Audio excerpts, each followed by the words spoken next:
Hello everyone. So we have finished the 2 questions of this exercise in our previous videos. Now let's do question number 3 of exercise 3.1. We are continuing with the chapter of pair of linear equations in 2 variables. So it says the cost of 2 kgs of apples and 1 kg of grapes on a day was found to be rupees 160. After a month, the cost of 4 kg of apples and 2 kg of grapes is rupees 300. Represent the situation algebraically and graphically or geometrically. Start solving now. So we have apples and grapes. So we have to find the price, right? So let the cost of 1 kg of apples is rupees X and the cost of 1 kg of grapes be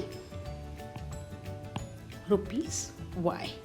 Okay, let's make the equations according to the situation. So they say 2 kg of apples. So 2 kg will be 2x and 1 kg of grapes will be y. This was 160 on a day. After a month, 4 kgs of apples. So 4x and 2 kg of grapes is equal to 300. Here I can take 2 common, so 2x plus y is equal to 150. So these are my 2 equations which is representing the situation algebraically. So this is done. Now let's find out the coordinates because we have to represent them graphically too. So now we have y is equal to 160 minus 2x. Here y is equal to 150 minus 2x. Let's assume x is equal to 0, then y would be equal to 160. If x is equal to 10, then y would be equal to 160 minus 20. So y would be equal to 140. If x is equal to 20, then y would be equal to 160 minus 2 into 20. So this is equal to 160 minus 40. So I have 120.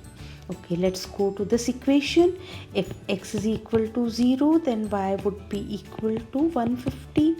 If x is equal to 10, then y would be equal to 150 minus 20. So this would be equal to 130. And if x is equal to 20, then y would be equal to 150 minus 2 into 20. So y would be equal to 150 minus 40, so 110. So I have got these values. Now let's put these values in the table so that it will be easier for us to put on the graph. So now we have the values, coordinates x and y for this also, and we took the values for x is 0, 10 and 20. So 0, 10 and 20. Here also we took 0, 10 and 20.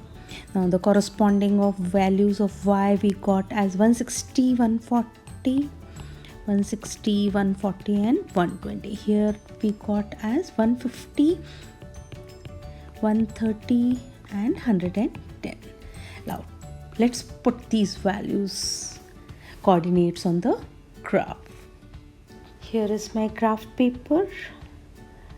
I have drawn the coordinates according to my values in the table. So I will be needing the first quadrant basically. So I have marked it accordingly. Now this is my x and this is my y and this is my origin. Let's write down the scale now.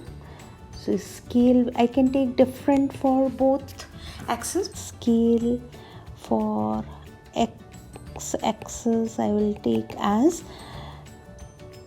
1 centimeter is equal to 2 units. And the scale for y-axis I can take as 1 centimeter is equal to 10 units.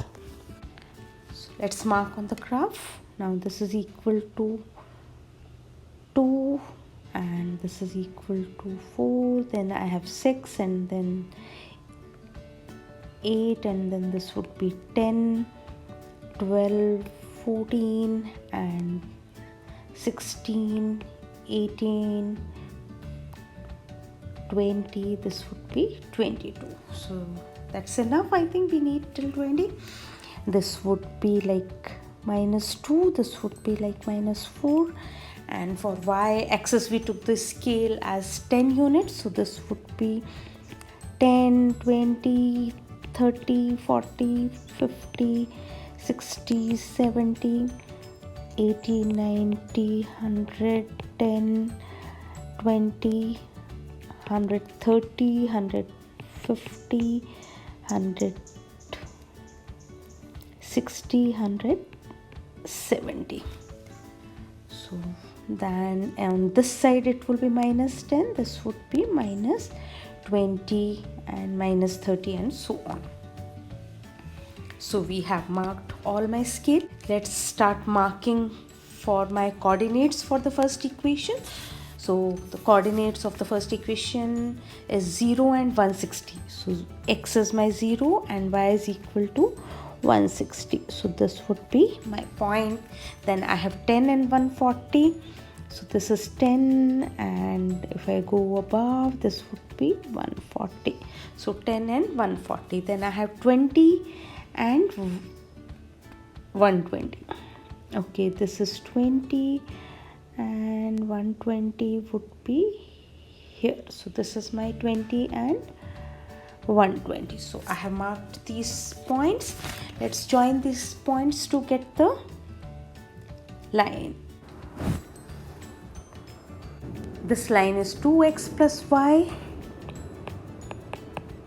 is equal to 160. Now let's mark the points for the second equation. Second equation coordinates are 0 and 150. So this would be my one coordinate. Second is 10 and 130. So 10 and 130 is here. Then I have 20 and 110. So 20 and 110 would be this point. Let's join the points to make the line. I have got another line. So we have this line as 2x plus y is equal to 150. So this line is 2x plus y is equal to 150. Now we can see that these two lines are parallel, correct? So they are not going to intersect. So there will be no solution for these two lines, right? So we are done with the third question as well as we are done with the exercise 3.1. So now next exercise we are going to start in the next video. So see you and stay tuned.